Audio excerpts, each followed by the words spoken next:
right now from the Virginia Shooting Sports Association. Pleased to have with us a friend, Dave Adams. Dave, how are you, sir?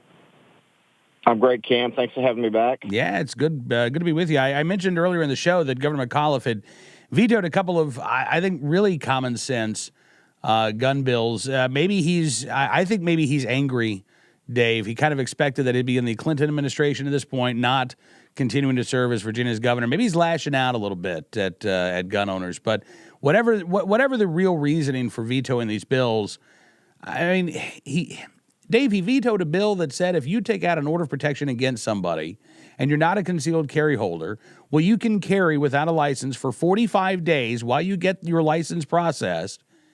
And he said, no, we can't allow people to have that opportunity, to have that choice to make, because he said introducing a fireman to that situation is just going to make things more dangerous. Yes, he reverts back to the usual anti-gun talking points on this issue. He vetoed similar bills last year. I know at least one of the bills that he vetoed, that there's two of these. One is the bill that allows them to carry while they're waiting for their permit to come in. The other one sets up a fund where they can get free training. He vetoed both those bills, and I know at least one of the two passed with veto-proof margins. It'll be interesting to see whether we can hold those votes and override his veto. He's never been overridden. He set a record this year for the total number of bills he's vetoed the 4 years he's been in office. So gun owners need to contact their senators and delegates and urge them to override the veto. And when does that veto override session happen, Dave? It is April the 5th. Okay. And they'll get together, and so you've got plenty of time to email, call, do whatever you have to call your delegates and senators. If you go on the Virginia Shooting Sports Association website, myvssa.org, we've got a legislative tracking form. You can click on the bill. You can find out who voted for it. And those are the folks that you need to target, because we want to hold the people who voted for those bills the first time around. All right. Now, in addition to vetoing these bills, he also sent a veto message along, Dave. I don't think it's likely that lawmakers are going to listen to Governor McAuliffe, because it's not like he suggested a some sort of tweak to this legislation that would allow him to support it. He just vetoed these bills and sent back a message that said, not only am I not approving these bills, by the way, I think y'all should pass a one gun a month law.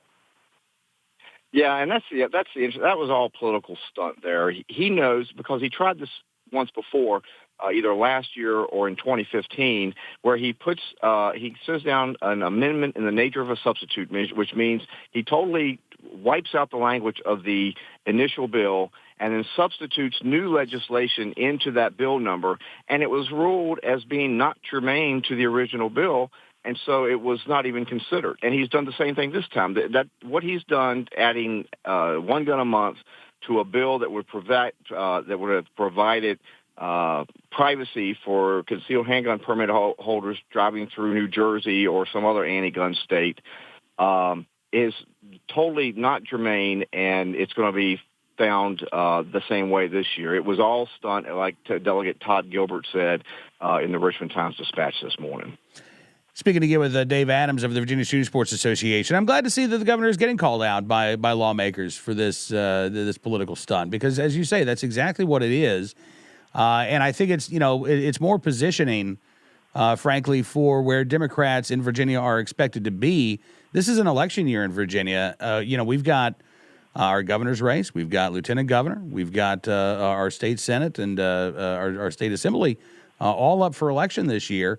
And Governor McAuliffe is basically telling Democrats across the state, if you want to run as a Democrat, you've got to run as a pro-gun control Democrat. You can't run as a Democrat who supports the right to keep and bear arms.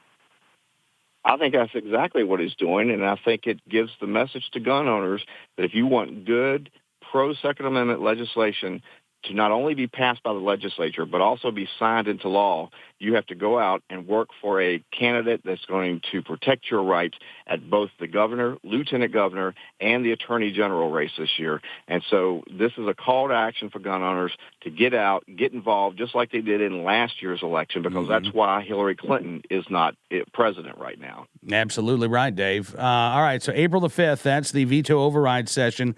And again, you said at least one of these bills had the votes to override a veto. Do you recall right offhand which bill it was? It may have been the one. It may have been the bill that allows them to carry during that 45-day period. It is possible that both of them. I don't have the vote counts in front of me right now. I can tell you that 1023, the bill that he totally rewrote and put one handgun a month, passed both houses with veto-proof margins, and so they have the option of not only rejecting his amendment, but then they can make a motion to pass the bill in its original form. And if they do it by the same margin, the veto-proof margin, then he doesn't get to do anything to it after that. It goes into law on July the 1st. Okay, and now again we start maybe playing politics because the veto-proof majority in the Senate, that's going to mean some Democrat votes, right? They're going to have to buck the governor on this. That's exactly right, and they bucked him on the first time around, so you need to call your legislator, your senators that voted for that bill the first time, and urge them to continue to support the original version of that bill. Dave, listen, I appreciate you coming on the program, sir. It is great talking with you today, and we'll be hopefully talking again next week as the veto override session approaches. Thanks a lot, Cam. All right, thank you, sir. Dave Adams joined us from the Virginia Shooting Sports Association. You can follow him on Twitter at VSSA. Also find him online at myvssa.org.